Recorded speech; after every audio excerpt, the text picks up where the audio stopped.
Hello CraftDee family, and welcome to another tutorial by She's So CraftDee. For today's DIY project, we'll be creating a decorative piece for a porch display or indoors. Now this piece is made from solid wood and it features multiple height houses for the backing, giving it a unique look. Now it can be customized with a name, a phrase, or even house numbers.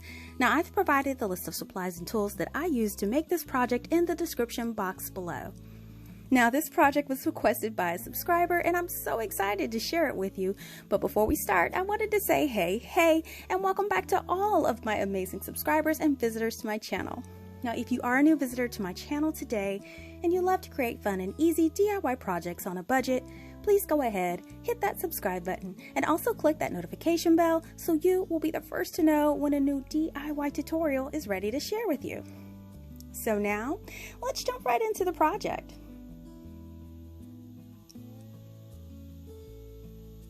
Now for this project, we're going to be using a 1x4 wood furring strip.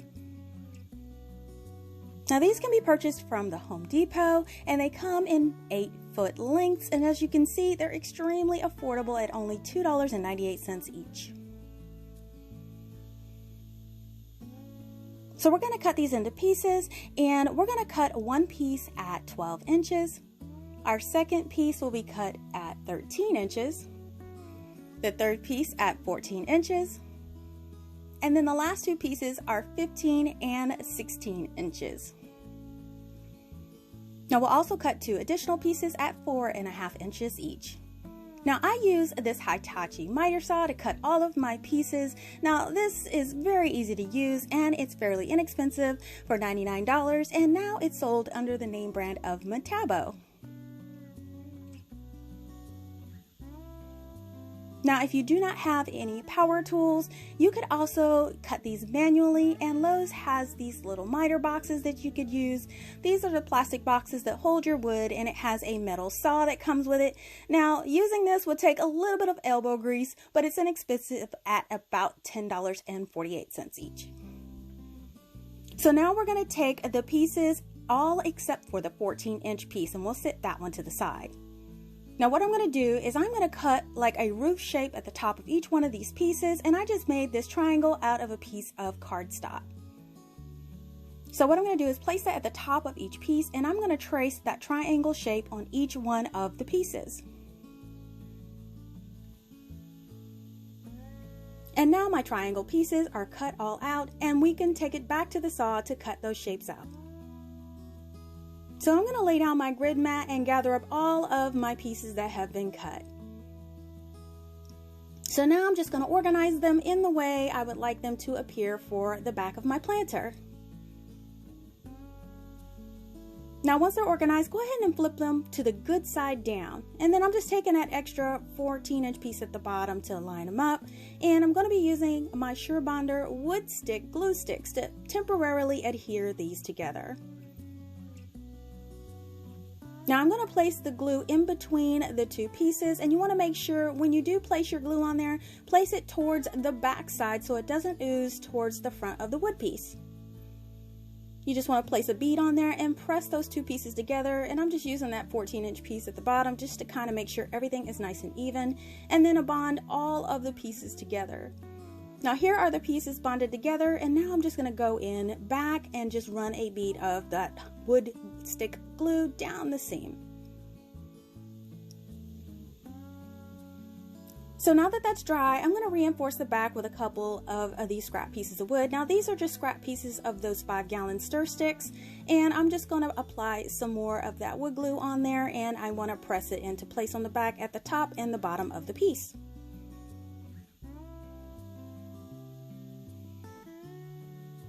Now I will be screwing these together, so what I plan to do is use these number 6 1-inch wood screws to adhere these all together. Now before we put the screws in, we definitely want to drill some pilot holes, and this will prevent the wood from splitting. So I'm just going to drill a pilot hole into each one of the pieces of wood on that top and bottom strip. And then I'm going to take those 1-inch wood screws and place one in each one of those pilot holes. And then you just want to secure each one of those wood screws into place. And here they are, all secured. Now if you flip it over, you see everything is nice and secure. So now we're going to take those 4.5-inch pieces and we're going to be applying these to each side of the bottom of the box, and these will be forming the sides of our planter. So once again, I am just going to grab some of that wood hot glue and place an amount on the edge, and I want to line it up with the edge of the box along the side and the bottom. And then you want to repeat this for the other side. Now once those are nice and bonded, you want to take that last 14-inch piece that you had and lay it across the top. Now since wood can be a little weird sometimes, I noticed that this piece was a little long, so what I'm going to do is take my pencil, I'm going to mark the line that I need to cut off in order for it to fit. I took it out to my saw, trimmed it out, and now it's ready to adhere to the front. So just apply some more of that wood hot glue on there, and then I'm going to place that 14-inch piece right on top.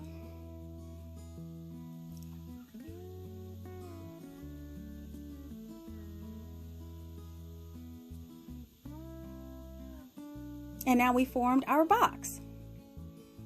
So now what we're going to do is we are going to adhere some screws into the front and the back to make sure the box is nice and secure, since it will be supporting some weight, and I'm just putting some blocks underneath to make sure it's nice and even while I work. So what I'm going to do first is of course drill my pilot holes. So I'm going to drill a pilot hole in the bottom and the top of that 4.5-inch piece through the back of your planter. Now once all 4 of those are drilled, I am going to use these number 6 1 3/4-inch screws to put in here, and I'm choosing a longer screw since there will be a lot of stress on this joint because it will be supporting the weight of whatever you put in your planter box, and I'm just securing those all into place, and here they are. So now we're going to go ahead and repeat the same thing for the front. I'm going to put 4 wood screws in the front. I'm going to put 2 on one side and 2 on the other by first drilling my pilot holes.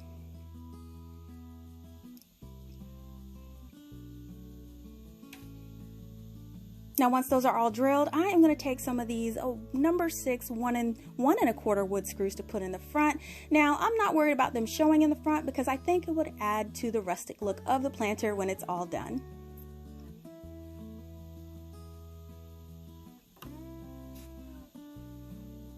And here is the box fully assembled and all secure.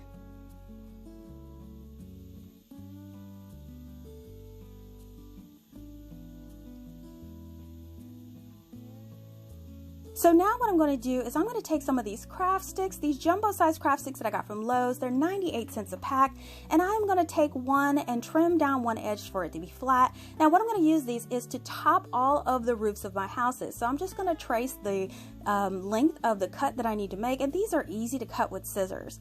So once that piece fits on there with just the slightest bit of overhang, I'm just going to go ahead and take some more of that wood hot glue. I'm going to place it on one side of that roof piece, and I'm going to place it on. Now you do want the roof piece to overhang in the front and be even with the back. Now once that's secure in place, you want to repeat the process on the other side. Just lay it on there and trace that line that you need to cut, and then trim it down to size. Now if it looks good, go ahead and apply your glue, and then you can place that piece right in there.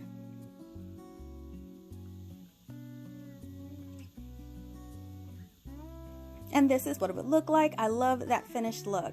So now you just repeat this for the remainder of the tops of your houses.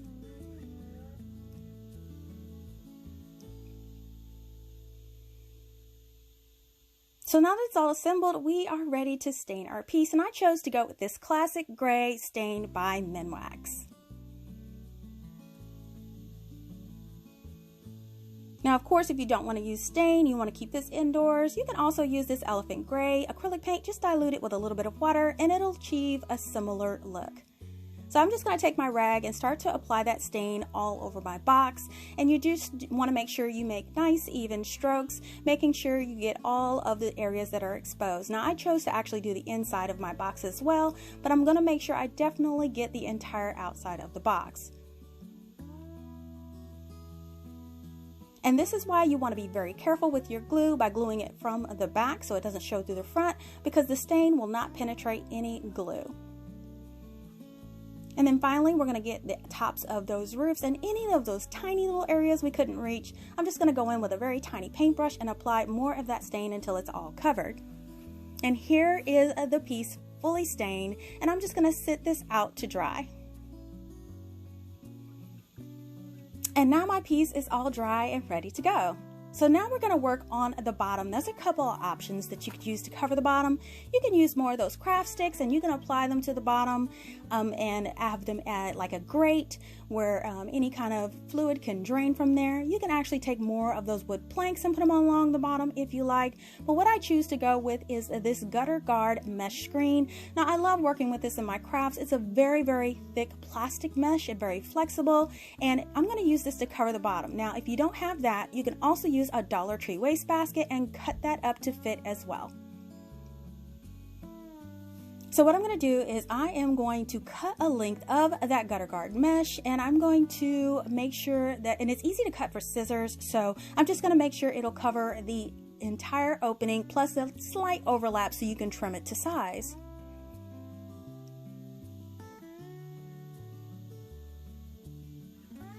So once you have a piece long enough, you can go ahead and just trim the edge so it'll fit nice and snug into place.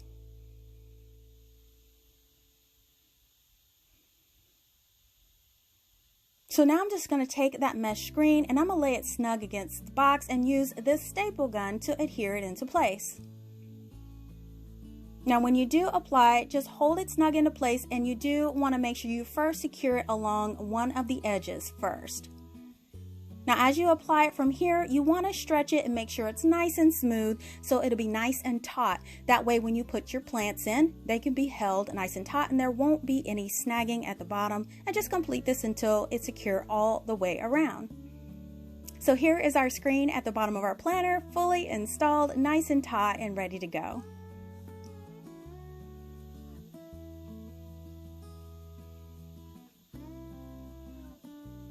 So now you could decorate the front of your box if you like. Now, if you're keeping it indoors, you could use some of these letter stickers from the Dollar Tree.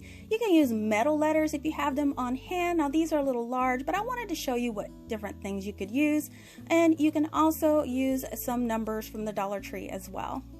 Now, for this project, I am going to use the numbers. So on here, you could put whatever you like. I'm just going to put some house numbers on here, and I'm just going to evenly space them along the front.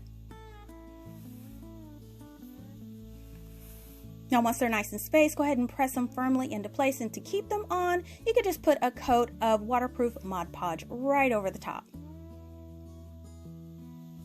Now once those are on there, you can go ahead and decorate your box and fill it. I'm just going to use some of this lamb's ear and lavender that I got from Walmart, and I'm just going to use artificial plants since I don't have any real plants on hand now, but you can add real plants throughout the year if you like, and just arrange that bundle just the way you like it. I just think that this combination is so beautiful for spring.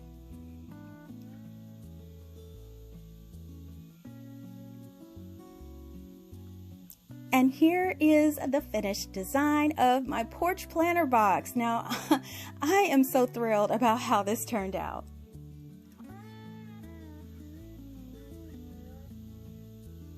Now, I'm so glad I decided to go with the multi-houses and the shapes for the back of this piece. Now, you can use real or artificial potted plants in the box, and you can change it up with the seasons. And you can also customize with your name, your house number, or even a phrase. Now I plan to sit this on a table, but you can screw in some thick rope or hooks on the back to hang this as well. I just love how it turned out, and you guys have to let me know in the comments, how would you choose to display this piece in your home?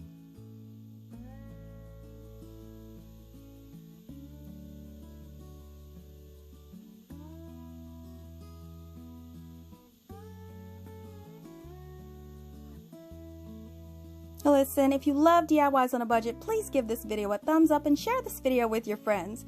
Make sure that you're following She's So CraftDee on Facebook, Instagram, and Pinterest for the latest news, sneak peeks, and giveaways. Now, if you like videos like these and you don't want to miss the next one, make sure you're subscribed by clicking that subscribe button below, or just click on the She's So Crafty logo on your screen and then click the bell. It's absolutely free. Thank you so much for watching, and I'll see you all next time.